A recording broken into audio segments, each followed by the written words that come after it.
Five. We're live. Oh, no. Uh-oh. I'm hearing feedback when I talk. I do Is anybody too. else hearing that?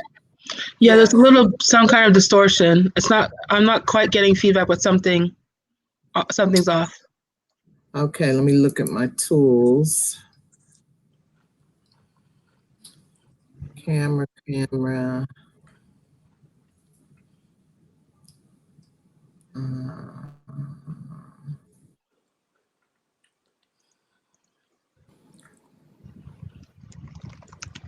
Testing. Is that better? No. Mm-mm. I don't know if it's coming off in the, is it really loud for you? It's not like disruptive for me. Okay. I wonder if it's okay live. Yeah.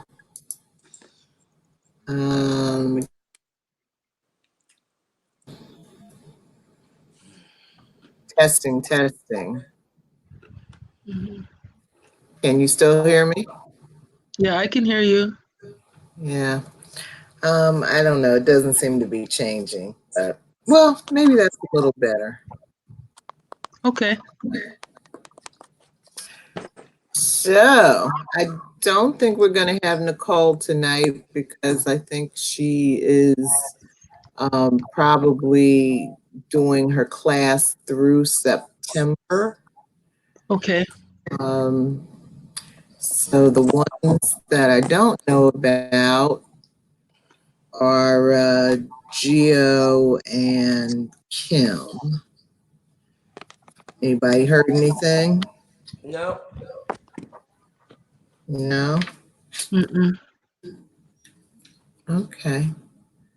Well, it's up to you, Leonie. What do you think? You think we should go ahead and get started or wait a few minutes? Why don't we wait a couple more minutes because there's not that many questions and I don't think that we're gonna like be jammed, like Okay. run out of time. Okay. Yeah, the one thing I'm still trying to get used to with this StreamYard is having to add people to the conversation. I see. So when you're in the broadcast area that I'm in, then everybody's picture appears at the bottom of the screen. Okay. As they come into the studio, and after a certain number of people, you have to scroll down to see if anything is there. Otherwise, I won't notice the person. And so, so that just makes me have to pay attention to what's going on. And Okay. getting used to that. But other than that, I like it. Now, we're of course still using the free version of this, but is it when you do a paid account, that's when you get a permanent link? I don't recall anymore because it's been like maybe like a few weeks since I looked it up, but I know that there's a chart somewhere on the website that shows clearly the difference between the free and the paid application. Okay. So, yeah. Yeah. So yeah. Oh man, well, I'm glad I don't have a stomach ache. I've been taking this medicine that is giving me nausea. But fortunately, right now, I feel okay. So, good. Let me see who this message is on Facebook. Nope.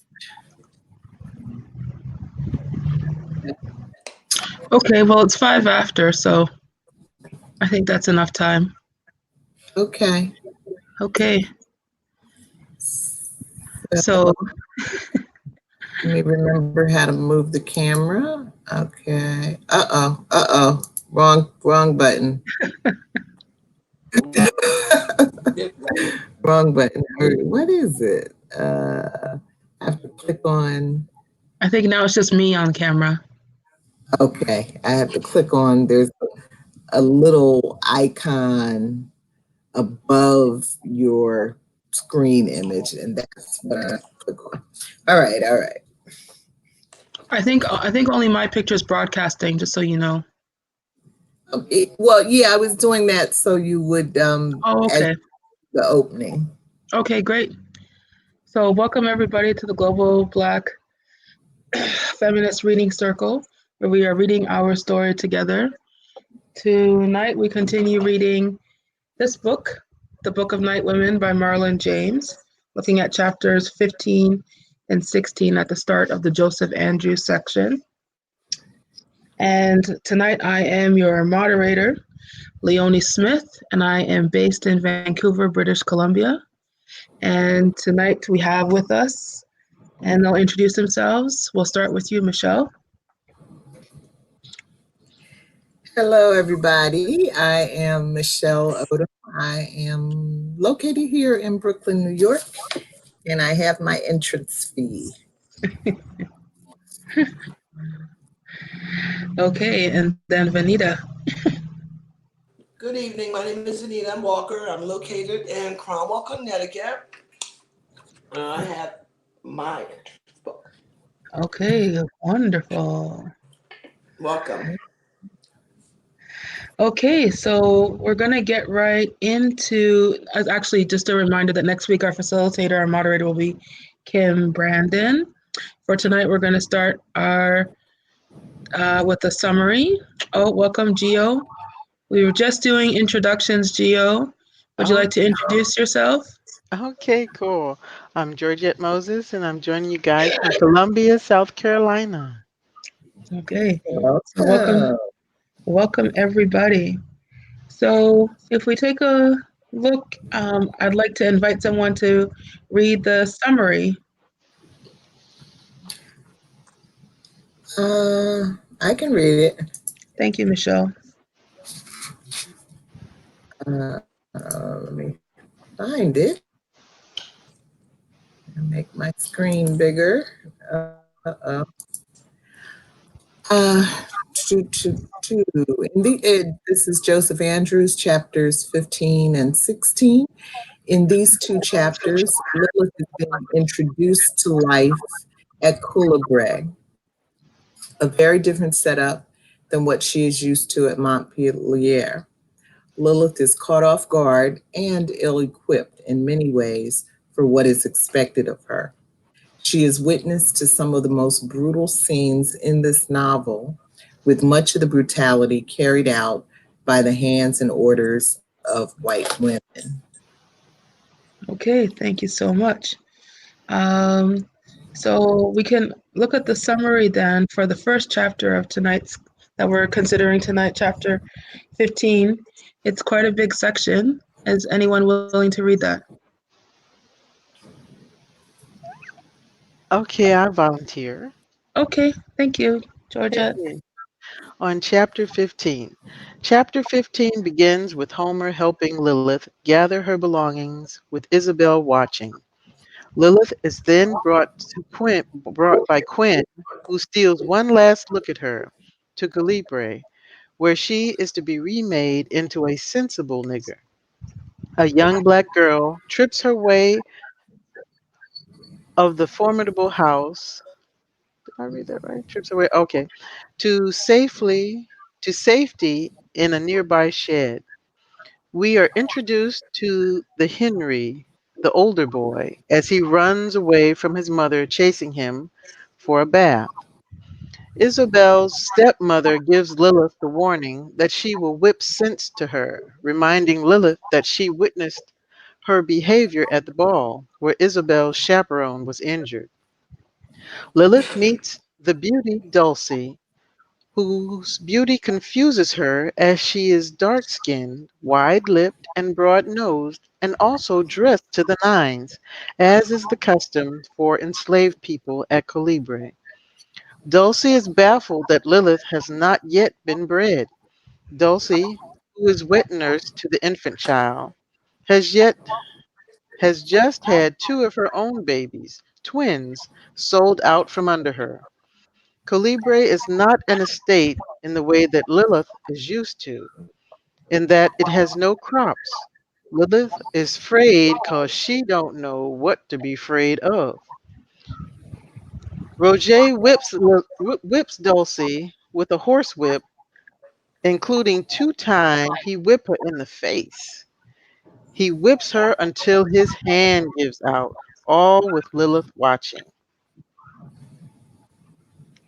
Thank you.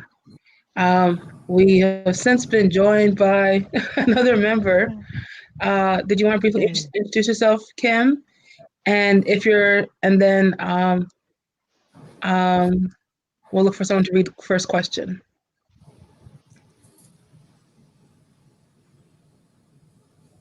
Oh, there's Kim. You're muted.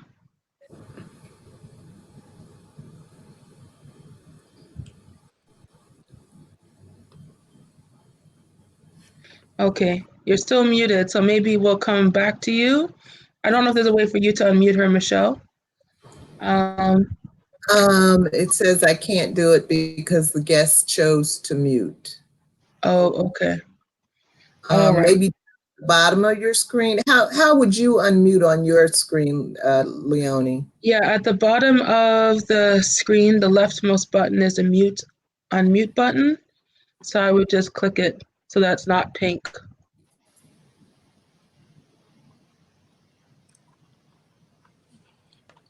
Looks like that's not working for her. All right.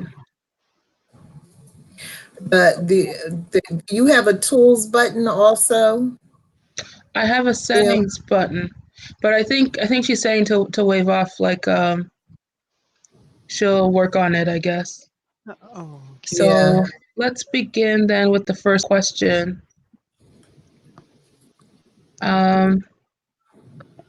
And I volunteer to read it.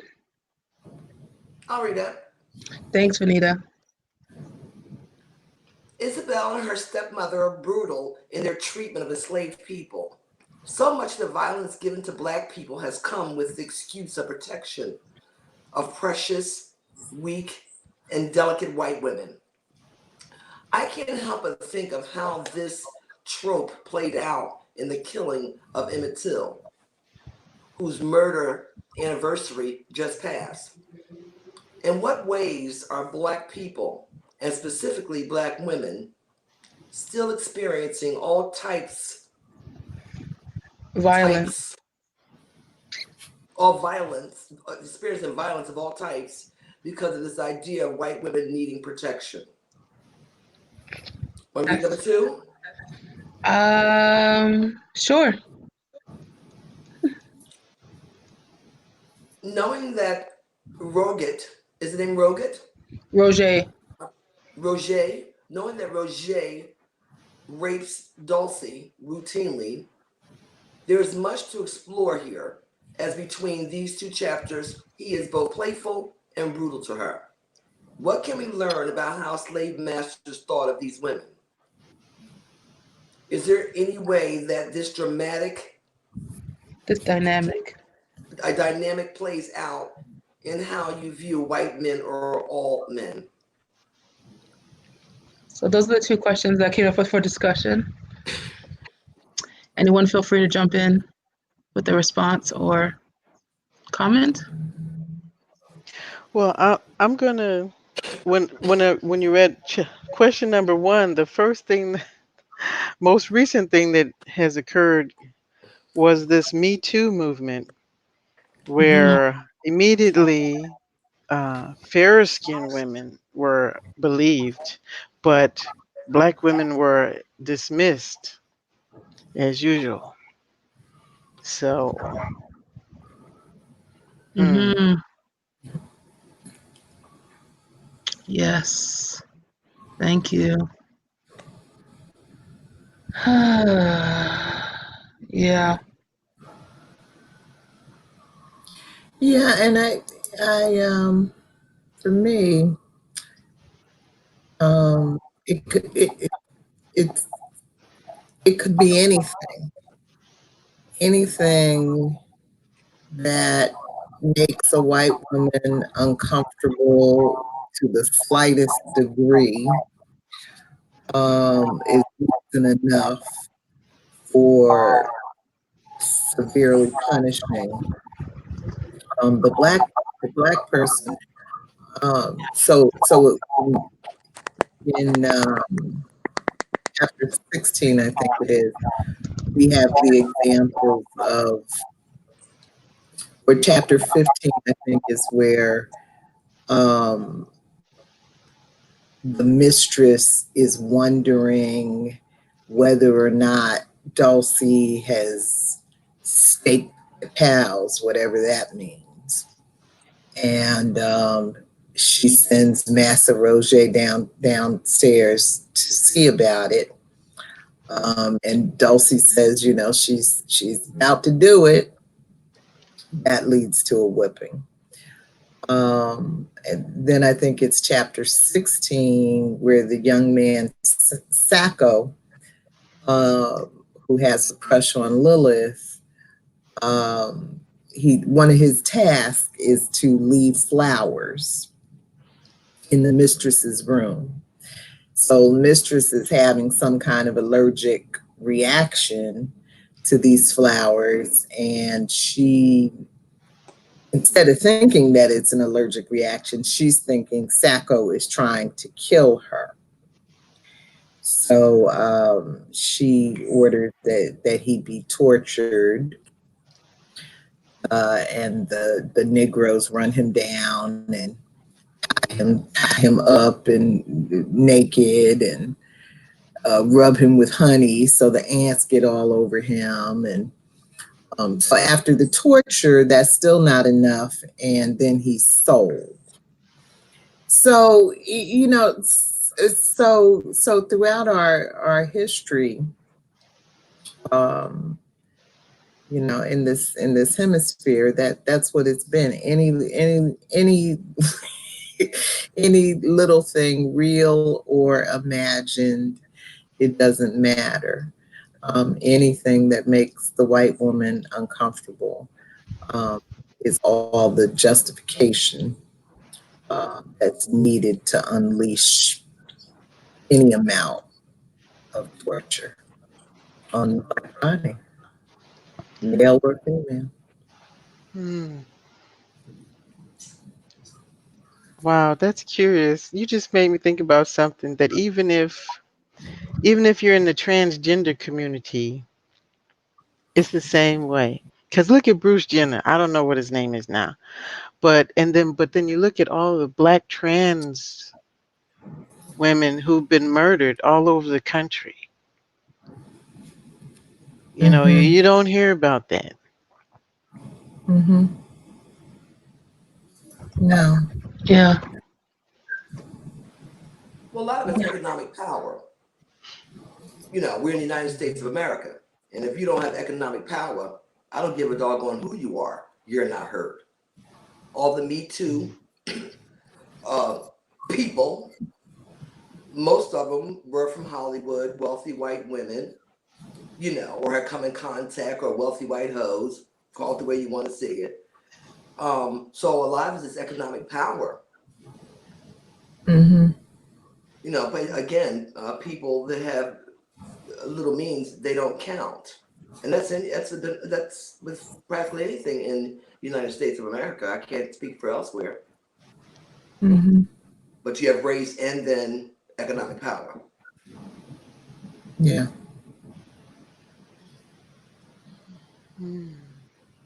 I'm sure if Beyonce got there and coughed twice,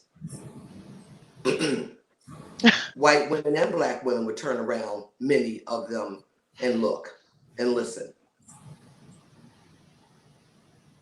Mm-hmm. Yeah. Well, it certainly there's also gradations of this, and that who gets paid attention to as a victim of violence. That certainly it's like at the top are kind of like white women, and the more petite, the more blonde, the more pretty, the more attention that they get paid. But also, there's the gradients to it because it goes down to those who would be like white adjacent as well, right? Um, and there's something particularly about the narrative in the United States of like how much violence has been visited upon people for the sake of in the name of white women that is just like extraordinary. It's such a it's extraordinary to me, this like phenomenon. I don't get it. Um, and yeah, it just, but there's also something, and how that same population is like,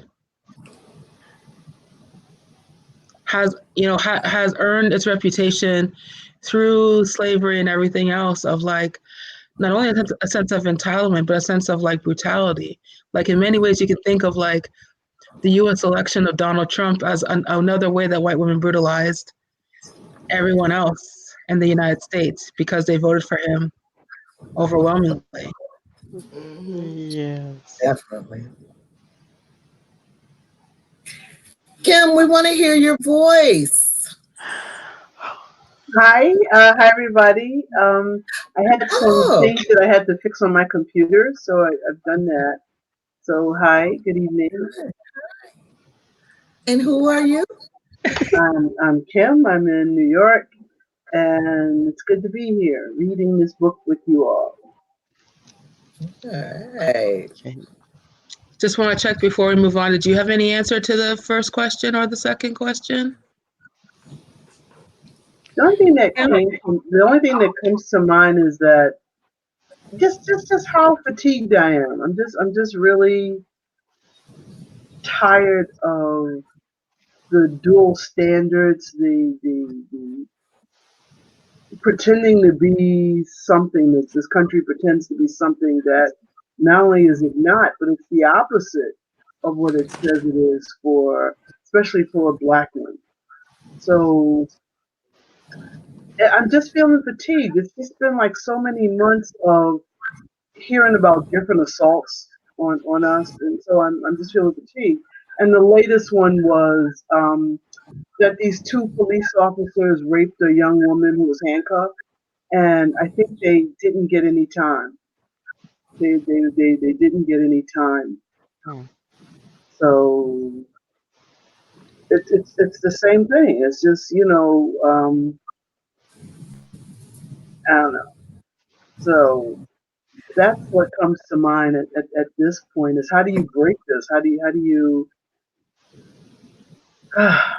shed light on it as much as you possibly can so something changes? Yeah. And that's a great question, right? It's like how do you engage in the exercise of like these? I mean, decentering whiteness is one way of doing it, as much as you can and where you can, right? Um, yeah. Yeah. All right. Shall we move on to chapter 16? Okay. Does anyone want to Well, read, or do you have something else, Michelle? let me let me look at question 2 a little bit. Um, Yeah, we haven't looked at that really. yeah. I mean, one of the things, your question is what can we learn about how slave masters thought of these women, um, and the dynamic between Massa Roger and Dulcie suggests to me that masters just truly believed, that the black body was was simply there, you know, for their pleasure, for their use, for their service. And he never, you know, never seemed to give any thought to who Dulcie was or what Dulcie wanted. The flip side of that question for me is, what can we learn about how the slaves saw themselves? I don't know if you guys saw the post that I did today with Paul Laurence Dunbar's poem, We Wear the Mask. And so to me, Marlon James is just doing really an outstanding job in his descriptions. You know, he doesn't really label anything,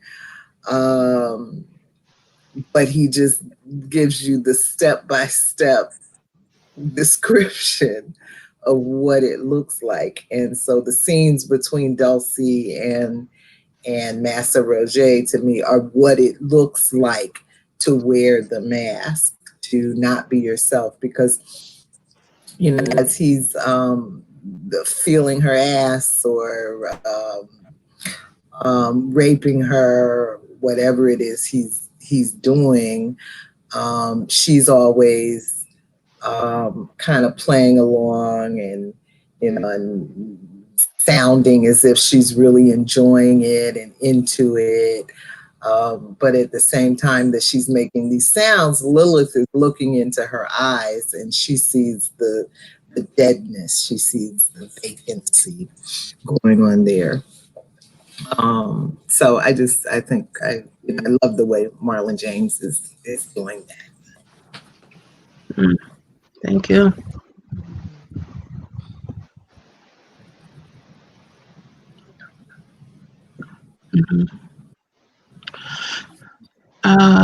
For me, the thing I thought about when I was reading the book and coming up with this question is that how women are so often reduced to their parts in the culture, and that the reason why we have a rape culture is because there isn't recognition of the humanity of women by men. And it just is extraordinary. It's not, it just feels a little bit like the same old, and that here you're seeing it in a particular context around slavery, and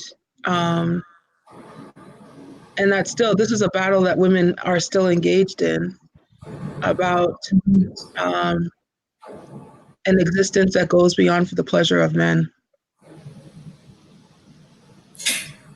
But you know what always comes up for me,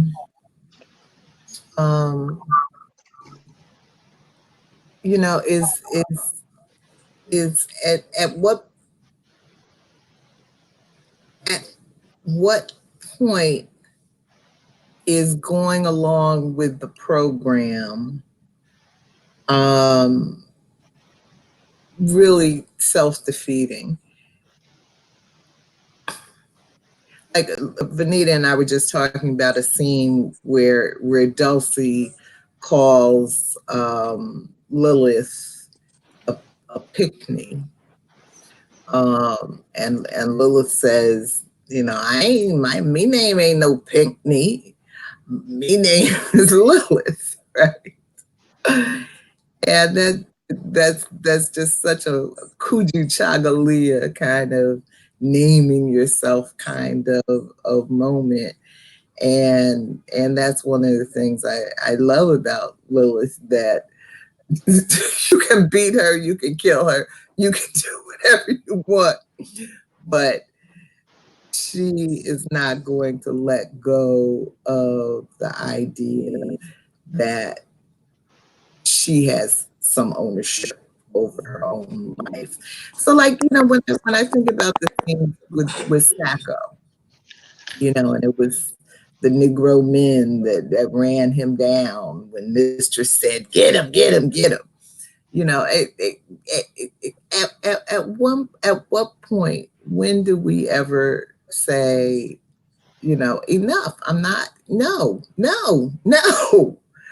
You know, when Massa is rubbing up on Dulcie, you know, at what point do you ever say no, no, no? And you know, I know I'm playing with suicide. I know, but I'm just saying, it's too much.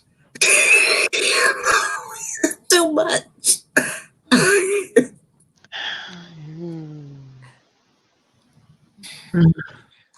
Mm. I just I wouldn't have made it. I wouldn't have made it because we be down a master. Yeah. You know what I'm saying? I just wouldn't have made it. I wouldn't have made it. And even in life, I watch and I've observed women do that, not stand up. You know, my godmother always told me if you don't control your life, something or someone else will. And results are probably not going to be in your favor. Right. So I've always controlled myself, you know, and that's why I really adore Lilith. She's not a conformist. Yeah. You know, she's learning. She's actually a child.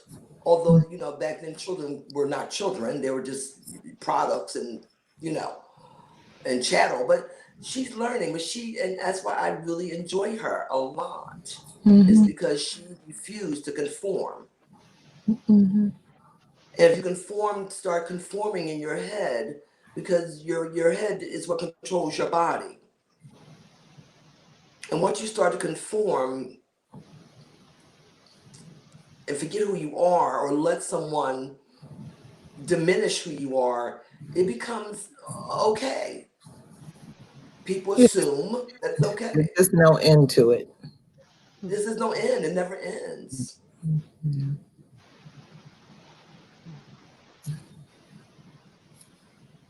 Yes. Thank you, everybody.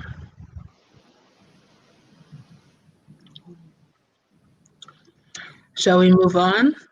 Or is there more on questions 1 and 2 for chapter 15?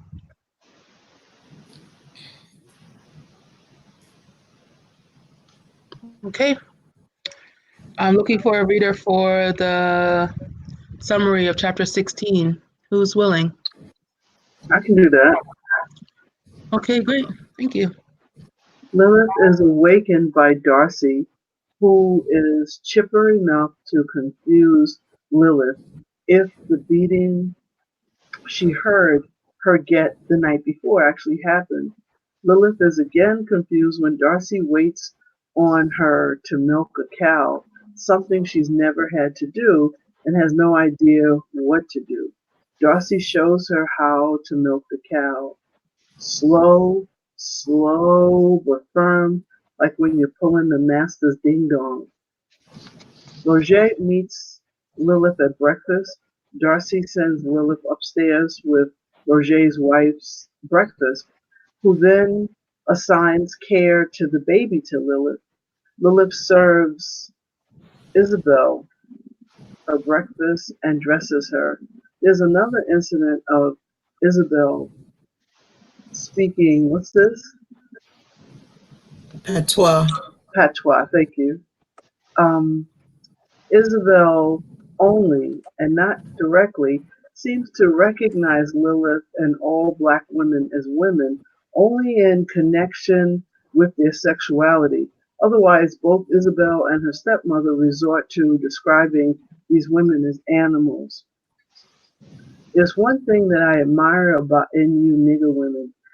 You good, trusty, that good, trusty nigger resilience. I do say you Blackies could survive Armageddon with no loss of life or limb. God must be wise in giving every living thing just what it needs. I mean, look at you. While you are here, you tried to use your mind and brain, and use, I'm sorry, but use of it, girl. Those things are lost to the Negro. What you have is a back that won't break, a skin that won't crack, legs like an ox, and teeth like a horse. Mm. Yep, down to mistress too.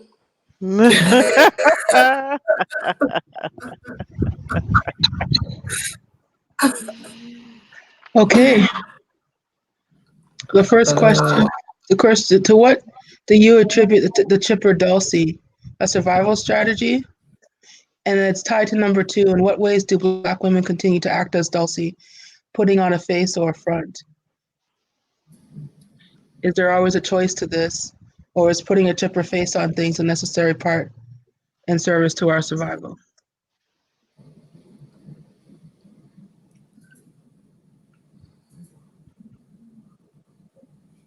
I was reading while reading this, I was wondering at first if Darcy had lost her mind, that if the abuse had been so severe that she had to shave off parts of herself, Mm-hmm.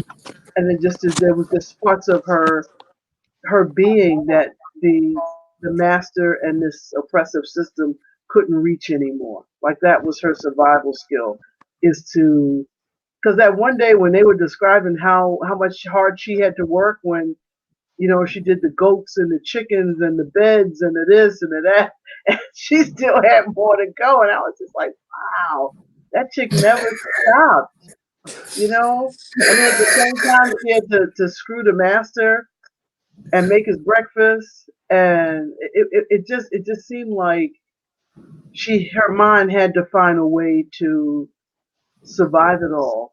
But then when her eyes meet Lilith's eyes, that just kind of said to me that it's a game, that not a game, that's the wrong word, that this is what she has to do to survive. So she's aware of some of it, but the fact that she was laughing in the kitchen, just laughing hysterically, that you know, Lilith hadn't had any babies yet.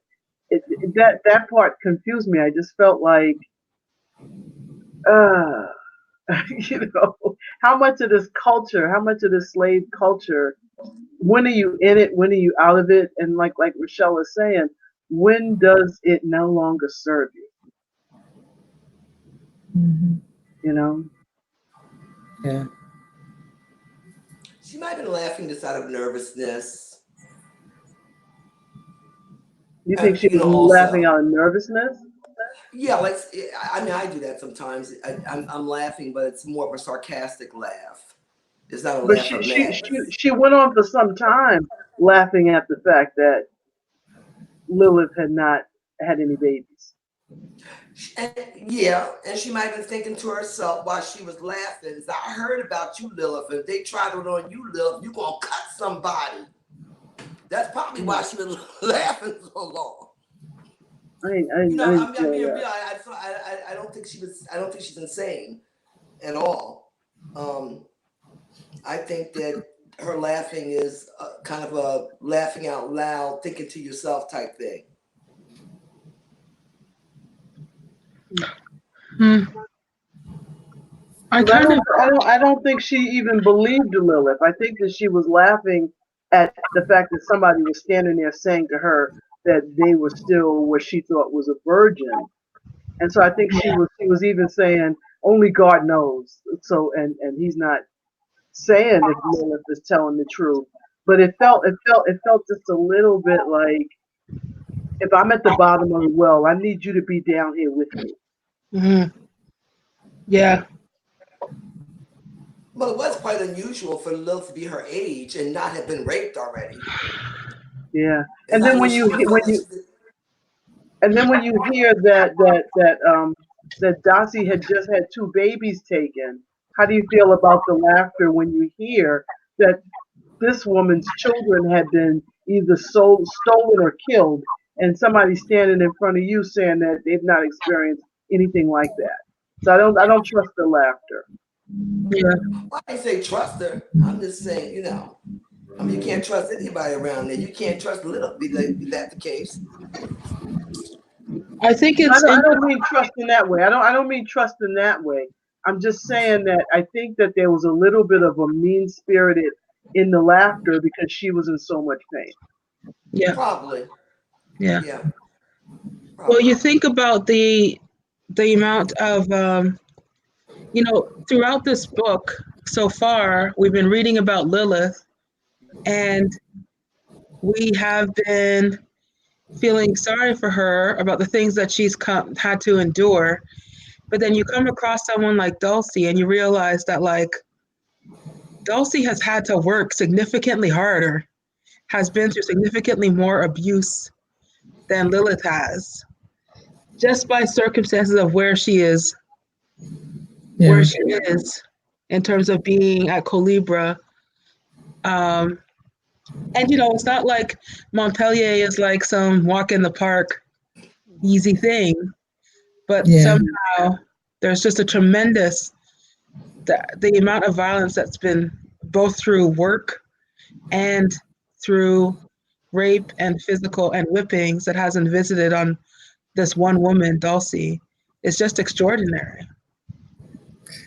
Well, yeah, and Lilith had all of those years of being sheltered by Circe and Tantalus, the mad nigger. But the other thing about the laughter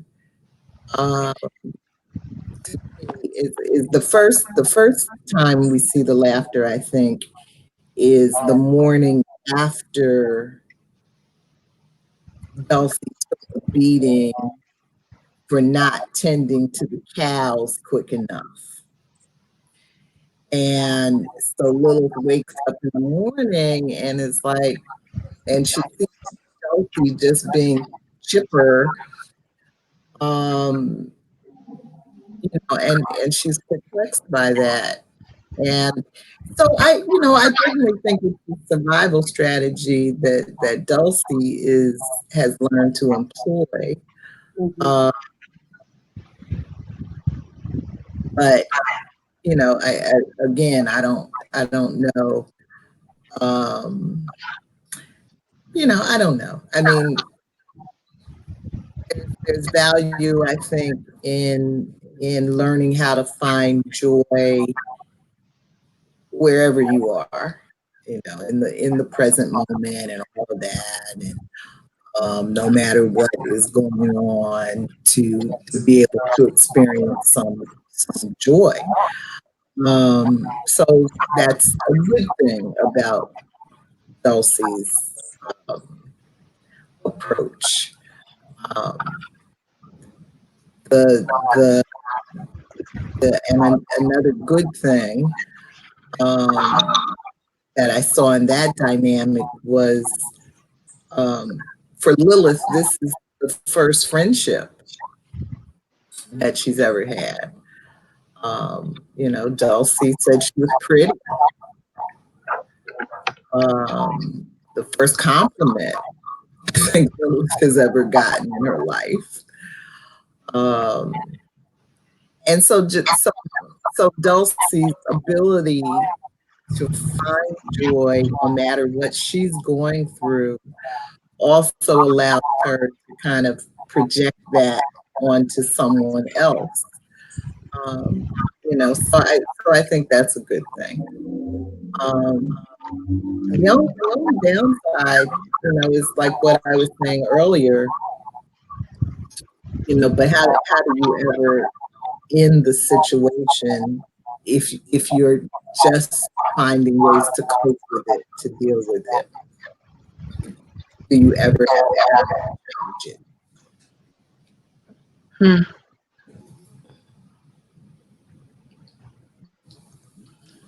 Your echo Yeah. is really loud, Michelle. Can you hear it? Am I echoing? A little bit. Yours is very, very loud over this side. I don't know why. Okay. I'm not hearing any echo. Anything from you, Georgette? Mm. Well, I tend to agree with the comments that have already been made. What choice do you have? What choice did Dulcie have? You know, if you express the abuse and pain externally, well, you'll get a multitude of times more of that, and perhaps death, but maybe that would be a blessing. And then relating that to how we continually do we do the same thing in our lives today. We know the stuff that happens to us isn't right. We see it around us all the time. We hear the language. We see the results. We keep hoping for justice and fairness, or just to be treated with humanity and decency. And we continue to be disappointed. But we have this indefatigable hope someplace inside.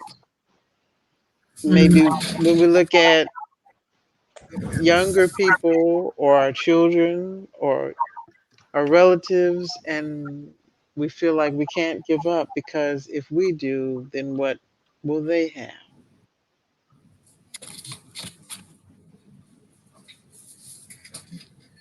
So to give up hope is to just give up. So we can't, because yeah, that's not who we are. We didn't get here by giving up hope. yep. Um, Thank you, because it brings the conversation into the other part of the question around how this shows up, like in the contemporary, like how it shows up and how we show up in terms of putting our this idea of putting your best face forward and the reasons why we do it, whether it's like when we're in mostly white spaces or even with each other, like what it means to um,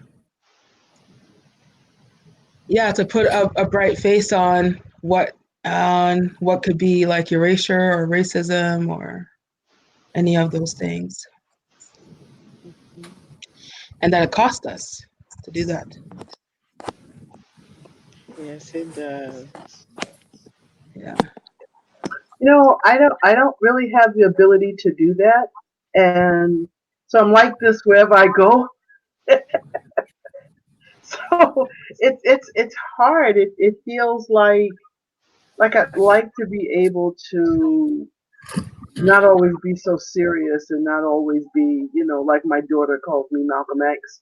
But I just think that we're at such a serious point and a serious time. I think I'm one of those women in the cave with Homer, that you got to have a plan. We gotta do something. But even with in white circles, I still am the one that says, how come y'all don't see that police are killing us and getting away with it? That why isn't this alarming to you as it is alarming with me, and you consider yourself a friend of mine? So I think that living like this is it can be very heavy, and so I don't know. I don't have that. Like when we were in this group and we were all talking about Beyonce and Lemonade and all of that stuff. I never lean towards like the a lemonade that I'm going to enjoy something like that.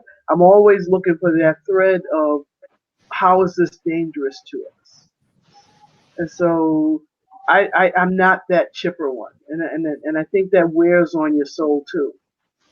I think there's a price for that also. Hmm. Mhm.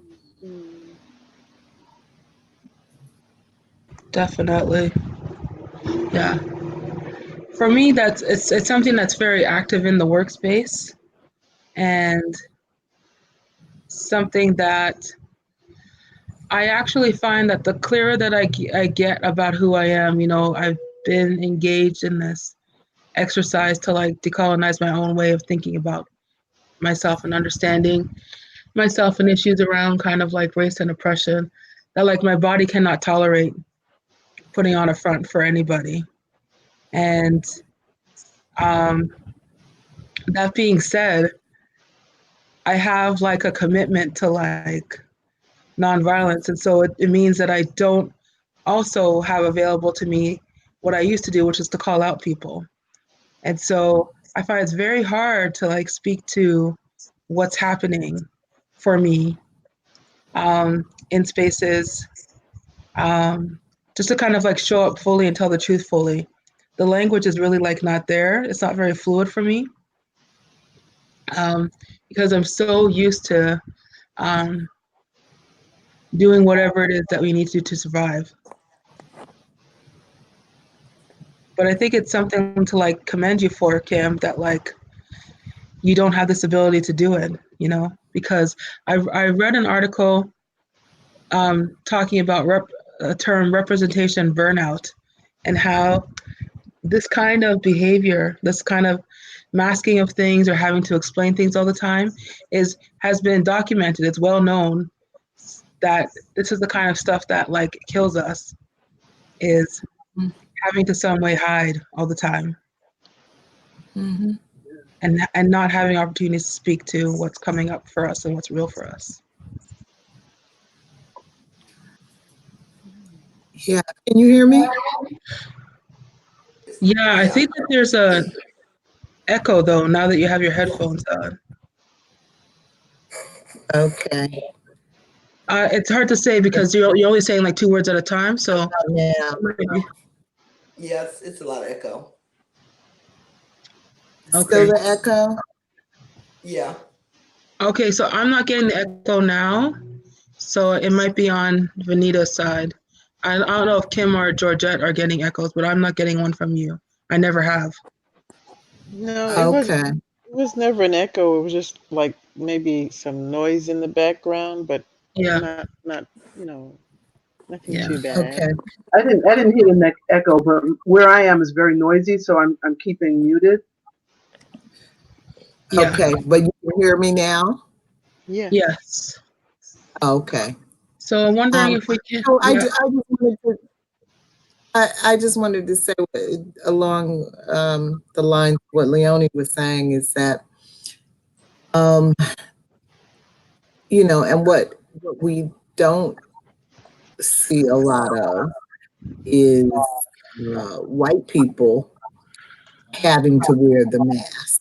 You know, I mean, that's the difference between freedom and the lack thereof.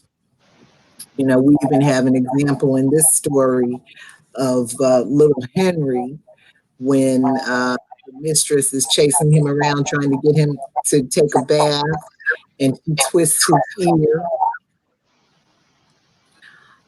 And he screams, you know, I hate you. You know, but it just always seems, as we're observing how white children are raised, that it appears they are raised with this sense of freedom, that they can say what they want to say, do what they want to do. You know, this earth is theirs to master.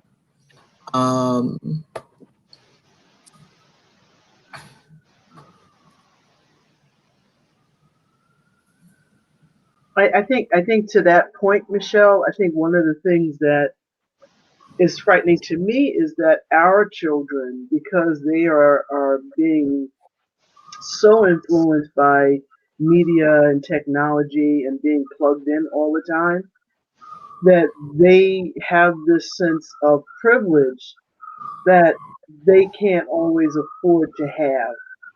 You know, because you hear a lot of younger millennials and people who are younger that just have this sense of this, Yeah. what we're talking about. They're not connected to it the way Mhm. we are, because a lot of times in their world, in their bubble, they may not even know all about Eric Gardner and all of these things, because their lane is so narrow with what they want. It's only what they want that's in it. And I'm not saying all kids. I'm not saying that. I'm just saying that it's this new thing that I'm starting to notice, that you see these teenagers that we can't necessarily reach with a book or discussion about our history.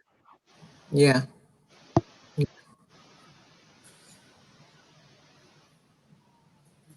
Well, I believe a lot of times Black parents, depending on your environment, have also taught their children to conform, whether it's directly or indirectly, hoping that they will realize their ambitions. You I, said to I, I conform, Venita? yeah, I mean, I've actually known Black families like that, where they live in predominantly white areas. Their kids go to predominantly white schools. Their culture is predominantly white, although they're Black, because I mean, it's like anything else. If that's what you're born into, that's what you're around. You know, and I've actually heard no parents have actually encouraged their children to be formless and colorless, which is no such thing. You know. So a lot of it, for some, it might be that, because I've actually seen that. The only thing Black about them is their face. They have no concept of their culture. They live in a colorless world type mentality. And it's finding that balance for each child. It's like some kids will gravitate towards it, and other kids you could spook them. So it's like, how do you find that balance? But at the same time, I do hear and appreciate what you're saying in terms of people who will raise their children and say that this isn't even their culture. I Well, appreciate that a lot. in other words, they inadvertently encourage their children to conform to the white environment, because they're Black parents that feel, especially the couple that I knew were the upper middle class Black people, that I don't know if I don't necessarily think it was intentional, Hmm. but that's what it amounted to at the end. They have no concept, because the parents also did not ground them in the home. It was all about educate yourself, conform, conform, conform. So they don't even know what to fight for. They don't even know what to think. It's like I said, they're colorless, they're formless. They're not claiming white. They're too Black to be that. They're not claiming Black, but they're not even seeking that because it was never put in front of them. And I think a lot of times parents, you find parents so concerned about their children's survival and about their quote unquote success, whatever that may be, till they forget that part. Or so, you know what I'm saying? And not even necessarily forget it, it's just could be inadvertently omitted, because there's so many other struggles in between and so many That's other things right. to worry about in between. So they are chippier. Yeah, I mean, I really do know, adult children like that now. That, like I said, it's just that's what they. It's scary, because I say claim something. Claim anything, but they're not claiming anything. I mean, nothing. They're just walking around the mindless state. That's frightening to watch.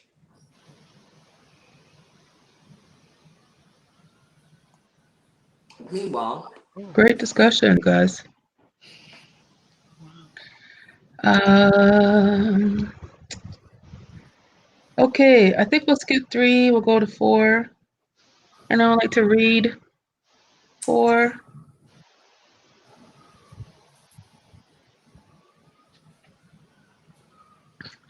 I can read it. Says, despite her seeming disdain for all things Negro, Isabel keeps dropping hints about how aware she is of the Black arts and Obeah, almost in an admiring way. What do you think of her dropping in her knowledge of colonial?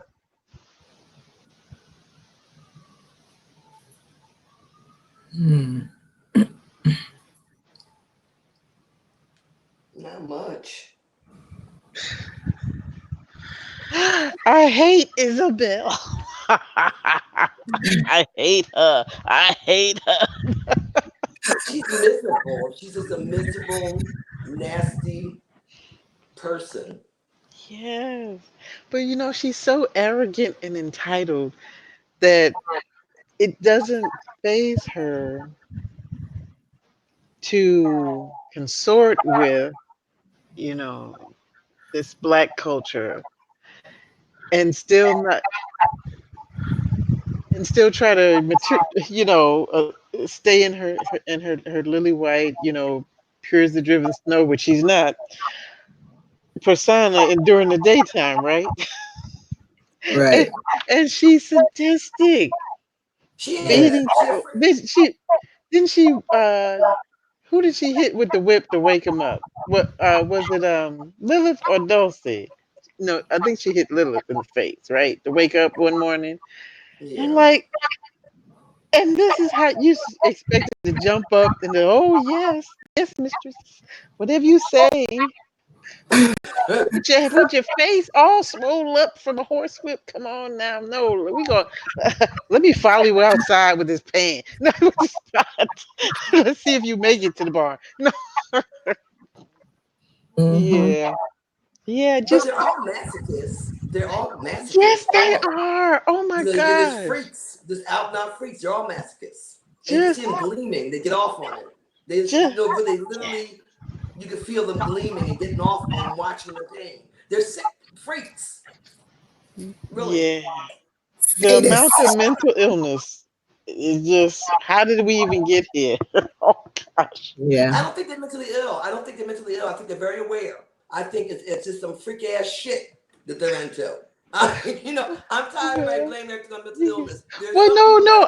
that That's. I'm not excusing it. It's not an excuse because you can be mentally ill, and because that's just a term we use, but you are not functioning in a holistic fashion, humanistic fashion, right?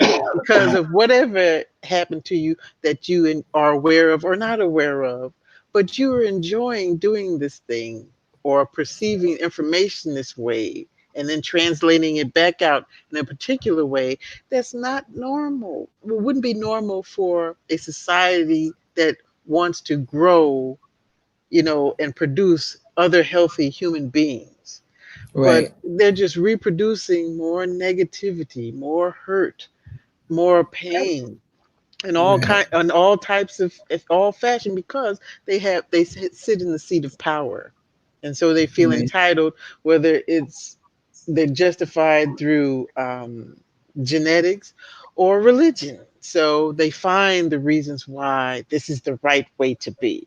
Everything I do is correct because I can point to a scripture and yes, I can do that. But as long as it justifies what they do and think and say. So I agree, Georgette. Absolutely. And Venita and I have this argument all the time because I'm always calling something mental illness. But you did a better job than I could ever do of explaining what that means. All mental illness is not, running around with dribble coming out your nose and your lips. you know, you could look perfectly fine.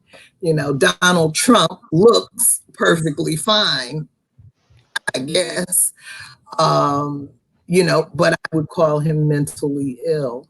So it's much broader than that. And I think that James again is doing a brilliant job of showing us all the different faces, not all of them, but a lot of the different faces of mental illness and the foundation for the society that we have today that is filled with mentally ill people in high places and in low yeah, places.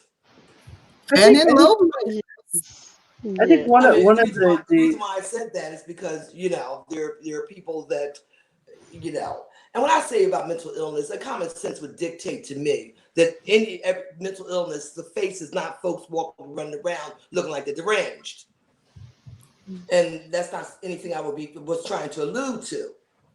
Um, yeah, but I do believe that some of it's just innate. There are some people that are wicked Mm. that Yes. actually, I believe, that really get off on seeing others in pain. And I don't know if I could put a mental illness tag on that always.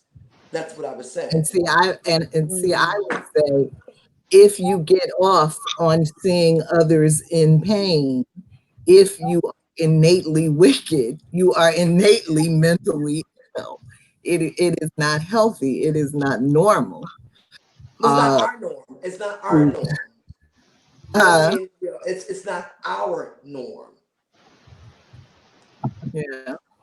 There are different norms and what's acceptable to different people. Mhm. But it's not our norm. And apparently it is a lot of people's norms. It's just not ours. Or people like to think the way we do. Which is why we have Donald Trump in the White House. Because that is Yes. a lot of folks' norm, apparently. Mhm. I think That's that true. one of the things that if we look at the money and you follow the money, and everybody wanted to be rich. A lot of people came to this country dirt poor, and they wanted Mm-hmm. to replicate the British aristocracy. How do you say that? But it just feels like if slavery was a way to do it, and Mm-hmm. they were saying that James, the father of this country, George Washington, he only had 8 slaves. It was his wife that brought all the slaves to his estate. And so it just seems like for me, a lot of times I forget the business of slavery and that white women owned slaves and they were in the business too. They were in the family business just like everybody else. So you hear that they are, behind a fan, covering their mouths and being very, very genteel. But at the same time, when it came to a dollar, people do what's necessary. And so that creates this culture, for me, that creates this culture of I need to make sure that I can keep you in your place so that I can have an extra dollar too. And if that means killing you, killing you in front of others as an example, like the Willie Lynch letters of how to break a slave and things like that. I don't know. I think mental illness may have followed it, but the dollar came first. Mhm.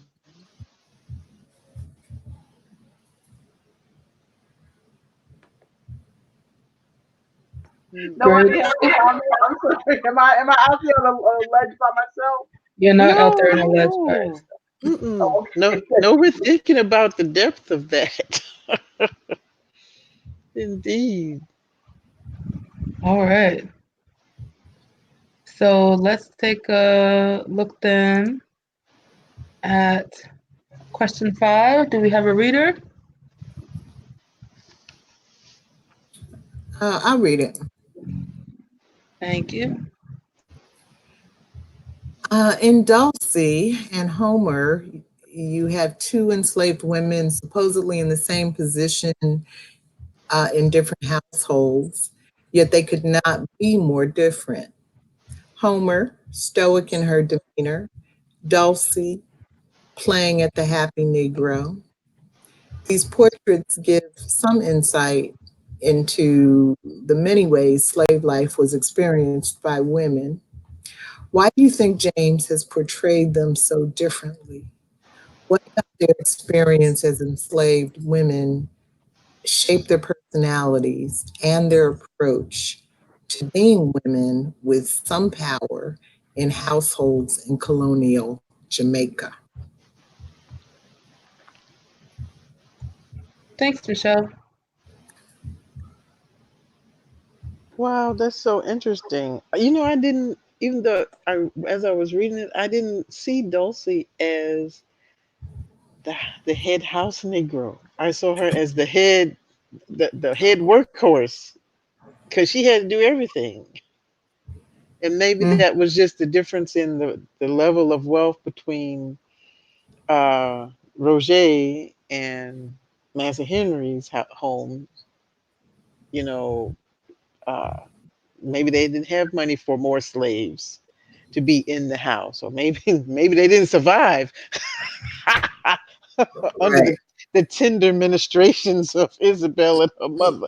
Okay.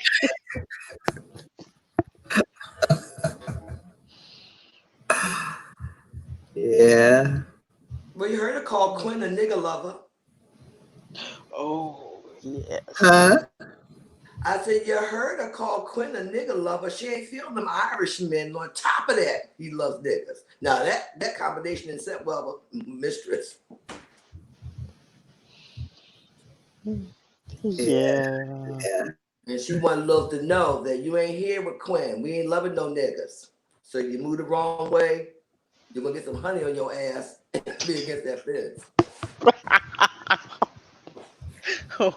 But didn't Quinn say early on that her being Creole, that there was a little bit of something in the milk mixed up in there with Yeah, her, yeah, that he did. Yeah, he did. Yes. you Yeah, he know did. so, Mhm. Yeah, yeah, Yeah. so I don't yeah. know. She may be passing or something, so that makes her even more diabolical. And that is a very good point you brought Oh. up. Very good point that you brought up. Mhm. Because there's a lot of passing going on, especially in the Creole areas like Louisiana. Mhm. A lot of passing But going on. I don't think Isabel is passing um because she says she's Creole. And I think it was Mistress of Montpelier, where Leonie says it's so pretty. But I think it was that mistress that was saying Isabel is Creole. So I don't think it's a secret.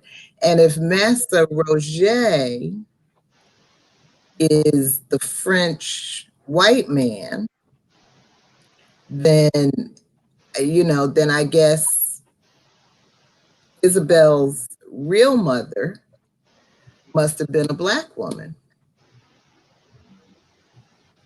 Mhm. Mm. But on the question, I did actually see Dulcie as the HNIC, to the extent that she was, giving instructions and orders to Lilith. And when he described the roles, I think there were 7 slaves at Coulibaly, and they all had pretty much defined roles, and Dulcie's job was to do everything else. Um, so I did kind of think she was the HNIC. Um,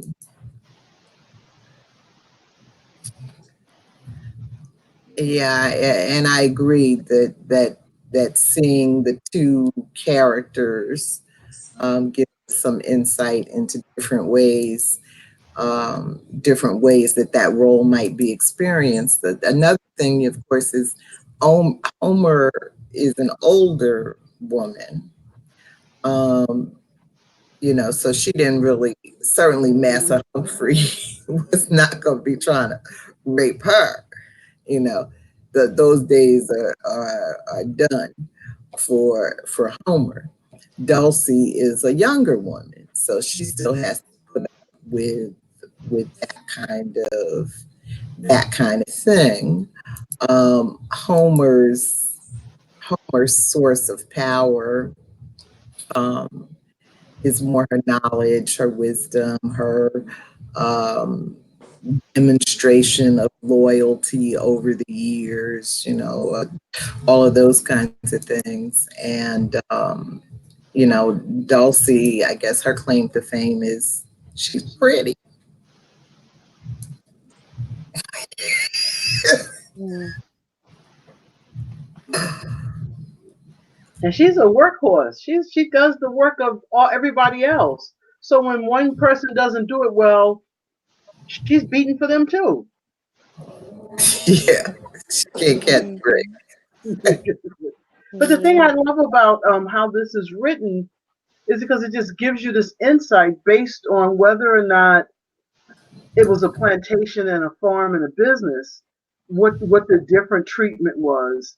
And then if you have slaves just to take care of your family, what that life is could be like, which I think is real key for me to see that. I don't understand why Isabel's family would bring out the ant treatment. I mean, they just go overboard when all we're talking about is somebody's eggs and somebody's, you know what I'm saying? Yeah, I'm yeah, just amazed at the brutality of that family based on how small their house is, right, how small they are.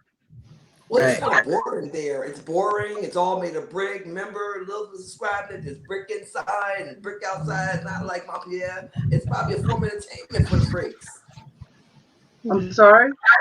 I said, if you look at the way Lilith described it when she first got there, it's certainly not where she came from. No. You know, it's all brick on the exterior. There's brick everywhere, brick inside, brick outside. You know, the windows are. It's just not that grand.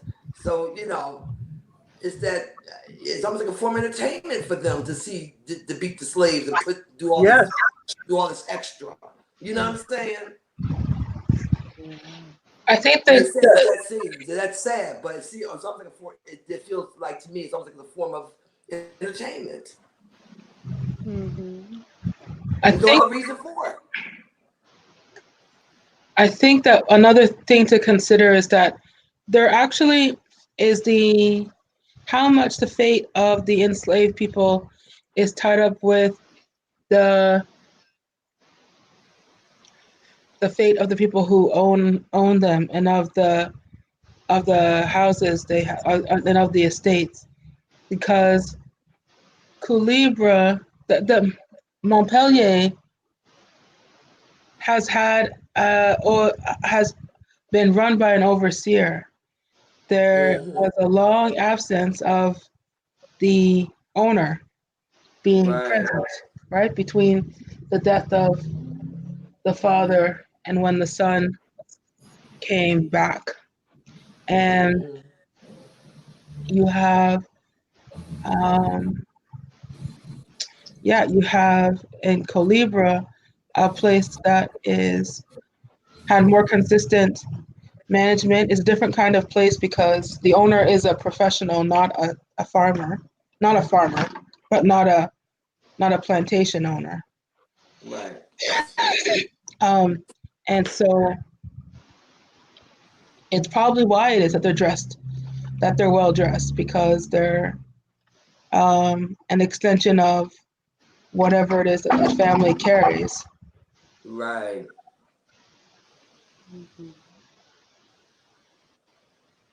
Yeah.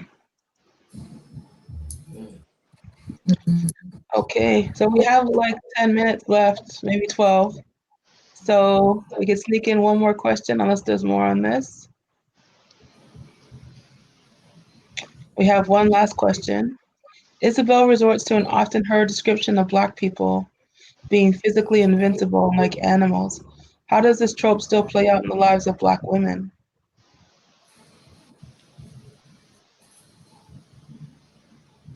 Yeah,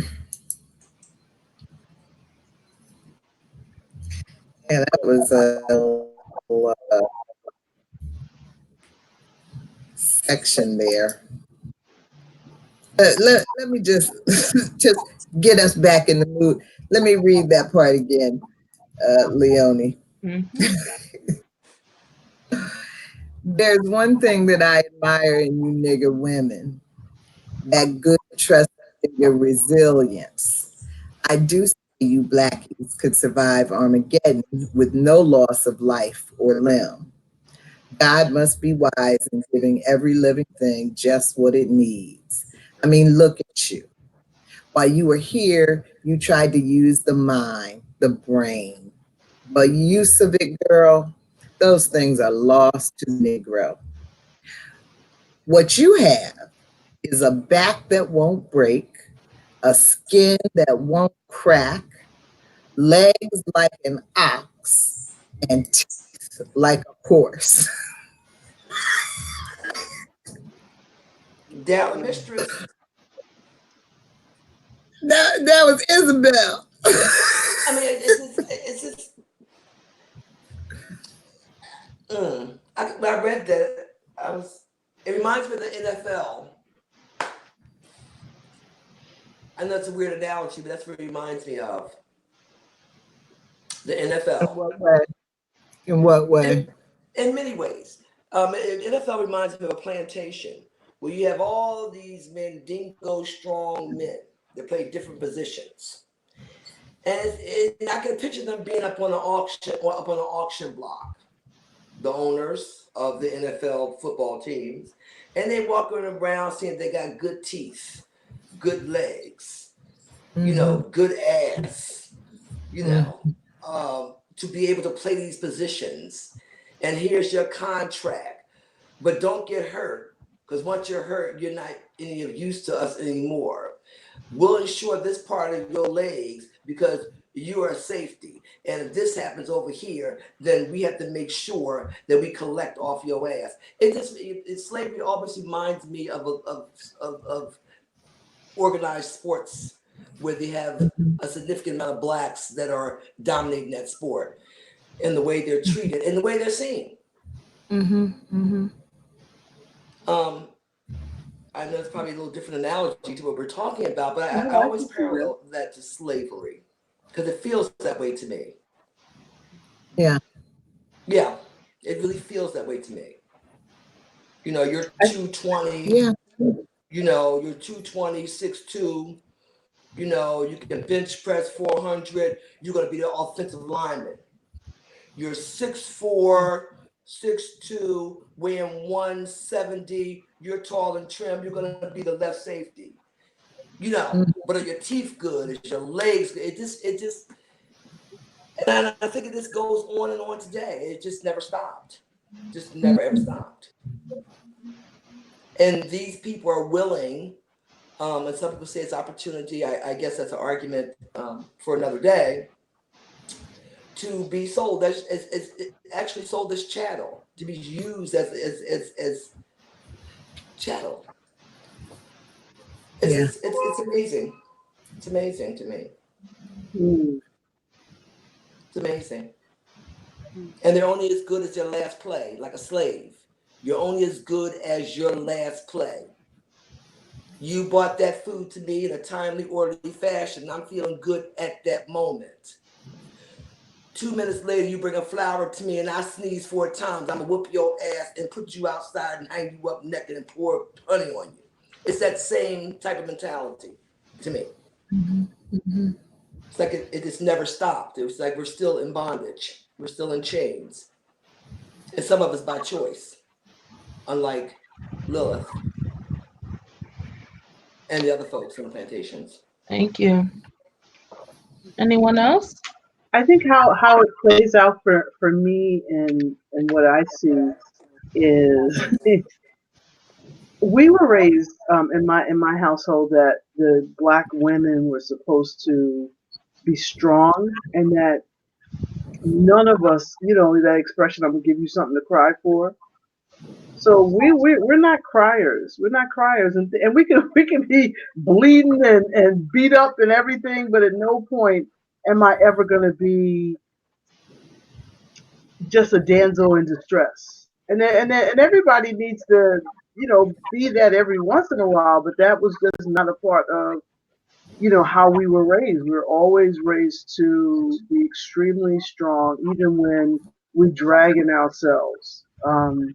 So every once in a while, I challenge myself to ask somebody for something that I know I can do for myself, and even sometimes I'm trying to figure out how to say this nice, but to be privileged in being somewhat what I would deem weak when it's not weak. It's just so that's one thing I like. I like when I'm around, especially white women. They do that very well, where they can just kind of say, "Oh dear, oh." I don't have that. I want some of that. We show up. We show up. We gotta raise kids. We gotta put the chicken in the pot. Yes. Kim, you make me smile. Yeah. That's why I love you, Kim. Yeah. You make me smile. We wouldn't have made it. We wouldn't have made it on either one of those plantations. No, no. Mm-mm. Kim's last comment making me think about this meme. I don't know if I posted it or not. I think I did. It's a white woman laying in the bathtub, and a dog is looking in at her, and the dog is saying, "I know you hear these kids out here screaming. Say it again, Miss I Ellen, see please. that. You hear these kids out here screaming. No, I I'm didn't see about to that. bite one." Did y'all see that? No, no. No. And, I'm just agreeing with Kim. There's just this perception, even in this story with mistress being in bed and in the middle of the day, but she's not sick. Um, with Isabel running around doing whatever she wants, not being home for breakfast or lunch. Mm. Just this perception that white women can do and white men can do whatever it is they damn well please. But we don't, for some reason, have that freedom. But this question, Leonie, makes me think about medical apartheid, and we are now, 400 years from 1619, and and the New York Times, of course, has been doing articles on slavery and its lasting impact. And one of the articles is about the how in modern medicine, in current day medicine, there are still these beliefs that black folks are just strong like horse. That we don't feel any pain. We don't need the same care and attention, and um, you know, Yeah. we're resilient. Yeah. So And the All right. upstart thing is the same too. I was in the bank and it was three tellers talking to each other, and I wanted to be waited on faster. So I went over and I asked one of them if they could open another window. And they all started talking about me. And I was just like, Oh well, that's no. why we're here, right? That's why we're right, here, for you to wait on your customers. And so it was funny because the brother in front of me, he was just like, it was only another couple of minutes, sis. So I was just like, Ugh. but yeah, that's what I hear. Why is if somebody else would have went over and said, could we get better service, it would have been fine. Mm. right, But for me to ask for better service, it's an issue right, because I'm not supposed to expect better service. right, right. I'm probably I should be happy and lucky that I was in there to begin with. Right. Yeah. Oh, Kim, stop. All right. We are at time. Okay. So I want to thank everybody for participating in the discussion for chapters 15 and 16 of the Book of NightWomen. I want to invite everybody to join us next week with moderator Kim Brandon as we take a look at chapters. Is it just 16 and 17? No. No, Sorry, 16, not 16. 17, 17 to 19, I think. 17, 18, 19. Yeah. Mm. 17 to 19. Yes, And I think. okay. Yeah, it looks like chapter Is it? 17. Is it? I don't have the schedule in front of me, but we did 15 and 16 today, Okay. right? So it seems like it must start on 17. Yeah. 17 to 19, I think is what it is. but we'll Okay. have a chance to check that again. But I want to thank everyone who joined us tonight, and thank you all for the really great discussion. And we will see you next week when we continue to read our story together. Thank you, Leonie. Bye. Thanks, Thank guys. you. Thank Thank you, you. Leonie. Bye, Kim. Good night, Bye, Georgette. everybody. Good Good night. Good night, night, Venita. Venita. Have a good Bye. week. You too. All right. Bye bye. Good night.